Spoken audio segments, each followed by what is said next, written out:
Hello, good evening guys. This is early evening in this day. So, welcome to watch my video guys. Update lang po ako sa kasulukuyang panahon ng Surigao City guys. Tingnan nyo guys, malakas ang alon dito. Malakas din ang hangin. So, ito po ang guys, makikita natin ang busy-busy pero meron pa ding guys, mga sasakyang pangdagat na patungo sa island sa San Jose at saka guys, sa Dapa. So ito po ang makikita natin na mga lancha at ang busy-busy po ng mga tao guys. Siguro sa pag-prepare ng ating Kapaskuhan. Na po sila dito, namamalingke or nag-shopping. Ang daming tao guys. So ayan, ito po ang makikita natin. Nag-lights na po ang mga sasakyan kasi early evening na po guys. Ang ginawa po namin dito ay nagbili din kami ng pineapple guys sa gilid ng dagat kasi merong nagbenta ng isang elf guys na pineapple galing Davao City. So matamis daw guys, sabi nila. So ito po guys, makikita natin ang kasalukuyang panahon dito sa Surigao City. Mahangin po guys, pero wala namang bagyo na ibinalita sa amin guys. Wala ding low pressure, pero madalas umulan guys, at sa ngayon ang lakas-lakas ng hangin.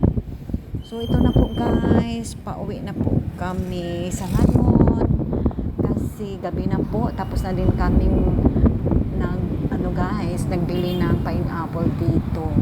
Ang mga tao po dito guys, ang busy-busy po nila. Dami makikita natin dito na mga sasakyan, traffic po guys, at saka ang daming nagtinda sa kalsada guys kasi ginawa po itong night market ang boulevard ng Surigao City guys pag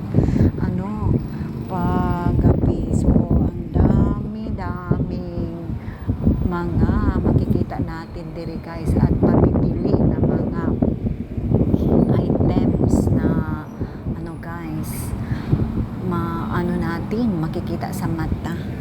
So ito po ang daan na patungo sa amin guys. Busy din, traffic din. Iwan ko guys, siguro naka-receive na ng bonus ang mga tao dito guys kasi ang dami na nilang nagsha-shopping dito.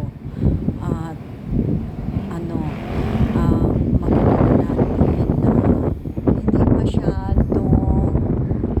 hindi masyadong daming tao dito na daan na to.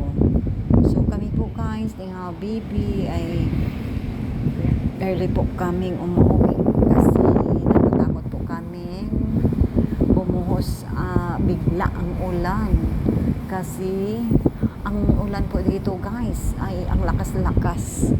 May hangin pa guys na malakas nakasabay sa ulan. So ito po ang nasundan namin guys na kotse na naka-lights po siya at ating makikita sa ngayon na ang linis ng daan po dito guys. Walang traffic kasi ang traffic guys ang doon lang sa boulevard. Ang daming tao dito. So sa ngayon makikita natin na ang daan hindi masyadong traffic kasi na po ito guys, highway at patungo na po ito sa aming guys, residence. So ayan guys, ito lang po sa ngayon ang update ko.